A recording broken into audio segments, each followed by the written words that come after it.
اهلا بيكم في قناة مع منى. قبل ما اتكلم يا ريت تشتركوا في القناة وتفعلوا الجرس وتعملوا لايك. هتكلم النهارده في كذا موضوع. الموضوع الاولاني تبدأ تشكيل عصابي تختص بتزييف العملات الأجنبية وترويجها في القاهرة. تلقى قسم شرطة في دار السلام بمديرية أمن القاهرة بلاغ من مالك شركة في القاهرة. عرفوا أشخاص معينة من خلال موقع فيسبوك عشان يتفقوا مع بعض عشان يستبدلوا بمبلغ مالي بالعملة الأجنبية. بعد ما مشوا لقوا بعد ما مشوا النصابين يعني وكده لقوا ان العملة الأجنبية اللي معاهم مزورة، فراحوا اسم الشرطة بلغوا ان الفلوس اللي معاهم 1.5 مليون دولار أمريكي. عرفوا بقى مكان النصابين واتقبض عليهم، وكمان عرفوا المطبعة اللي قامت بالدور ده اللي زورت العملات دي. كانت المطبعة دي في امبابة بالجيزة. طبعا قبضوا على ملك المطبعة ومصمم جرافيك، ولقوا فيها الكمبيوتر موجود فيها الرسومات بتاعت الأموال دي، وكمان الورق المختص بكده، وعملوا اتخاذ الإجراءات القانونية للواقعة، والنيابة بتحقق دلوقتي. الموضوع التاني برضو وزارة الداخلية ضبطت 3 أشخاص في الجيزة والبحيرة اتهموا في النقد الأجنبي خارج نطاق السوق المصرفي اللي هي السوق السوداء. كان في حوزتهم عملات أجنبية، هم اعترفوا بالإتجار في العملة. طبعا المتهم بالإتجار في العملة الصعبة عقوبة السجن لا تقل عن 3 سنين لغاية 10 سنين، والغرامة من 1 ل5 مليون جنيه.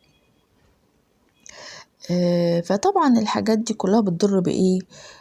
بالدولار في مصر، عشان كده بيبقى في نقص في عملة الدولار دلوقتي حاليا عشان الحاجات دي، عشان السوق السوداء، وعلشان كمان اللي هم بيزوروا الفلوس. موضوع تاني ان ارتفعت مبيعات شركة سبيروس باتس دي ارتفعت نسبة 300% عشان تغطي المحافظات كلها. دي طبعا شركة مصرية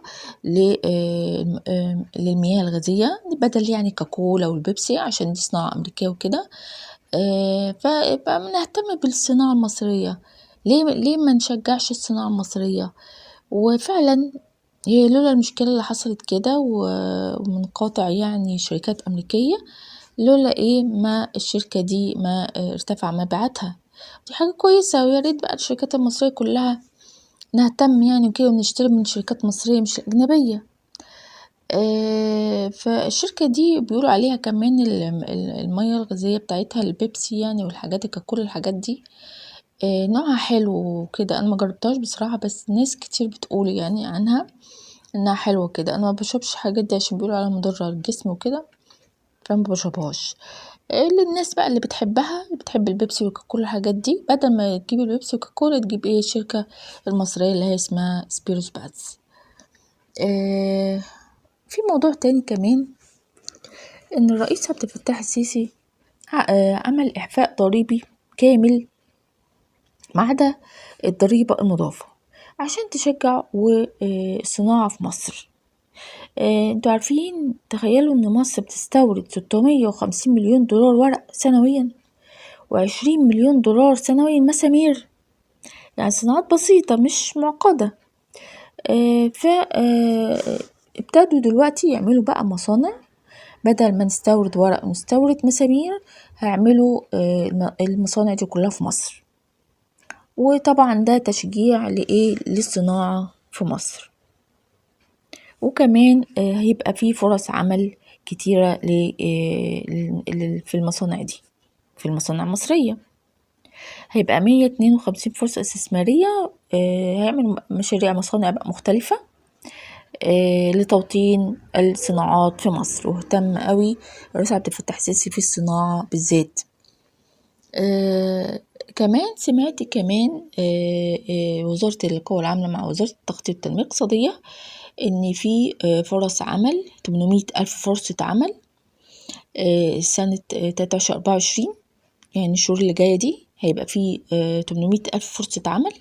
هيعملوا 70,000 الأول معلمين وعايزين أطباء وصيادلة، 70,000. وده طبعا هيبقى كده البطالة هتقل، ونسبة البطالة بدل ما كانت 13.7.5 هتبقى بكده، هتبقى 6.7 هتقل. وكمان هياخدوا من الإناث، هيزودوا برضو النسبة، هياخدوا من الإناث للفرص عمل ليهم هتزيد من 23 ل25%.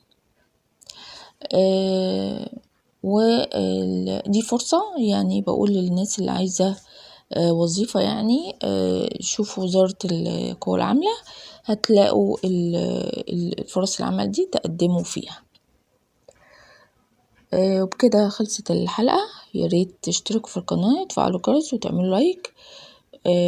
يا رب فيديوهاتي اللي تبقى تعجبكم، وتشوفوا الفيديوهات القديمة